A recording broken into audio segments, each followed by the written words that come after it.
ಫಸ್ಟೇ ನಾನು ಹೇಳಿದೆ, ನಾನೇ ಪದಬಳಕೆ ಮಾಡಬೇಕಾದ್ರೆ ಇನ್ನೊಬ್ಬರು ಯಾರು ಶಾಸಕರು ಇರ್ತಾರೆ ಅವರು ಕೂಡ ನಂತರನೇ ಓಟ್ ಹಾಕ್ಸ್ಕೊಂಡು ಗೆದ್ಕೊಂಡು ಬಂದಿರ್ತಾರೆ ಅವರು.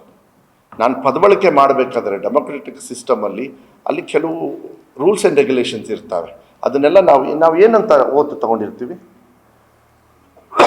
ವಿಧಾನಸೌಧದಲ್ಲಿ ಏನು ಓದ್ ತಗೊಂಡಿರ್ತೀವಿ, ಬಾಬಾ ಸಾಹೇಬ್ ಅಂಬೇಡ್ಕರ್ ಅವ್ರು ಬರೆದಿರ್ತಕ್ಕಂಥ ಆ ಬೋಧನೆ ಮಾಡ್ತೀವಿ ನಾವು. ಅಂತ ಸ್ಪೀಕರ್ ಎದುರುಗಡೆ ಪ್ರಮಾಣ ಮಾಡುತ್ತೇನೆ, ಮಿನಿಸ್ಟರ್ ಆಗಿ ನಾ ಪ್ರಮಾಣ ಮಾಡುತ್ತೇನೆ.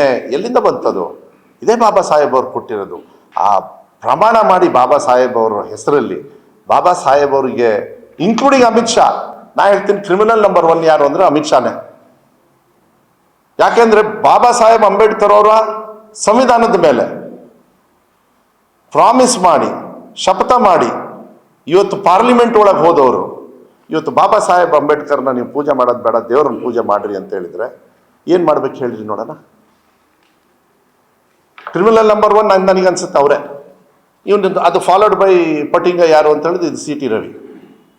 ಇನ್ನು ಎಂಥವ್ರು ಸಿಗ್ತಾರೆ ನಿಮಗೆ ಬಿ ಜೆ ಪಿಯಲ್ಲಿ? ತಗೊಳ್ಳಿ, ನಿಮಗೆ ಲಿಸ್ಟ್ ಅಲ್ಲ ಎಷ್ಟು ಜನರದ್ದು. ಸಿ ಟಿ ರವಿ ನ್ಯಾಷನಲ್ ಹೈವೇಲಿ ಏನು ಮಾಡ್ದ? ಆ ಕೇಸ್ ಏನಾಯಿತು? ಅದಾದ್ಮೇಲೆ ಈ ಅಶೋಕು ಏನು ಗುಂಡಾಗಿರಿ ಮಾಡಿದ್ದೆ ಅಶೋಕ್ ಅಲ್ಲಿ ಪೊಲೀಸ್ ಸ್ಟೇಷನ್ಗೆ ಹೋಗಿ. ನೀವು ನೋಡಿದ್ರೆ ಅದನ್ನ ವಿಡಿಯೋನ. ಸದ್ಯ ಪೊಲೀಸ್ ಅವ್ರು ರಕ್ಷಣೆ ಮಾಡಿದ್ರು ಸಿ ಟಿ ರವಿಗೆ. ರಕ್ಷಣೆ ಮಾಡಬೇಕು, ಯಾರೇ ಆಗಲಿ, ಕ್ರಿಮಿನಲ್ ಅಲ್ವೋ ಸಿ ಟಿ ರವಿಗೆ ಹೊಡಿರಿ ಅಂತೇಳಿ ನಾವೇನು ಹೇಳೋದಕ್ಕಾಗೋದಿಲ್ಲ. ರಕ್ಷಣೆ ಮಾಡಬೇಕು, ಅವ್ರನ್ನೂ ಇದು ಮಾಡಬೇಕು. ಆದರೆ ಕಾನೂನು ಶಿಕ್ಷೆ ಒಳಪಡಬೇಕಂತಕ್ಕಂಥ ಒಂದು ತೀರ್ಮಾನ ಇದ್ದರೆ ಅದು ಕಾನೂನನ್ನ ಅತಿ ಹೆಚ್ಚಿನ ಕಠಿಣವಾಗಿರ್ತಕ್ಕಂಥ ಶಿಕ್ಷೆನ ಸಿ ಟಿ ರವಿಗೆ ಕೊಡಬೇಕು. ಈಗ ಬ್ಯಾಂಡೇಜ್ ಹಾಕಿಂದು ಏನೋ ಒಂದು ಹೋಗ್ಬಿಟ್ಟಿದೆ, ನೆಲ ಮೇಲೆ ಕೂತ್ಕೊಳ್ಳೋದು, ರೋಡಲ್ಲಿ ನೆಲ ಮೇಲೆ ಕೂತ್ಕೊಳ್ಳೋದು, ಇವೆಲ್ಲ I think it's all cheap stunt. Basically ನನಗನ್ಸುತ್ತೆ ದೇಶದೊಳಗೆ ಮಹಾತ್ಮ ಗಾಂಧಿ ಮತ್ತು ಬಾಬಾ ಸಾಹೇಬ್ ಅಂಬೇಡ್ಕರ್ ಅವರು 2 ಕಣ್ಣಿದ್ದಂಗೆ. ಅವೆರಡು ಒಟ್ಟಿಗೆ ನೋಡಿದರೆ ಮಾತ್ರ ನಾವು ಮನುಷ್ಯರಾಗಿರ್ತೀವಿ ಹೊರತು ಈ ಬಿ ಜೆ ಪಿಯವ್ರ ಥರ ಬೇರೆ ಅವ್ರಿಗೇನಾದ್ರು ಮೋಸ್ಟ್ಲಿ ಗೋಡ್ಸೆದು ಫೋಟೋ ಹಾಕ್ಬಿಡ್ತಾರೆ ಬೇಕಾದ್ರೆ ಅವ್ರು ಗೋಡ್ಸೆನ ಇದು ಮಾಡೋರು. ಯಾರು ಮಹಾತ್ಮ ಗಾಂಧಿನ ಕೊಂದರು ಅವ್ರನ್ನ ದೇವ್ರ ಸ್ಥಾನದಲ್ಲಿ ನೋಡ್ತಕ್ಕಂಥವ್ರು ಬಿ ಜೆ ಪಿಯವರು.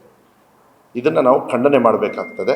ಈ ಘಟನೆ ಇಡೀ ದೇಶದಲ್ಲಿ ಆಗಿರ್ತಕ್ಕಂಥದ್ದು, ಇಡೀ ದೇಶದಲ್ಲಿ ಭಾಳ ಚೀಪೆಸ್ಟ್ ಆಗಿ ಎಷ್ಟೋ ಘಟನೆಗಳಾಗಿದ್ದಾವೆ. ಅದರಲ್ಲಿ ವಿಶೇಷವಾಗಿ ಈ ವಿಚಾರ ಏನಿದೆ, ನನಗನ್ಸುತ್ತೆ ಸಿ ಟಿ ರವಿ ಅವ್ರು ಮಾಡಿರ್ತಕ್ಕಂಥದ್ದು ಹೀನಾಯವಾಗಿ ವರ್ಸ್ಟ್ ಇಡೀ ದೇಶದಲ್ಲೇ.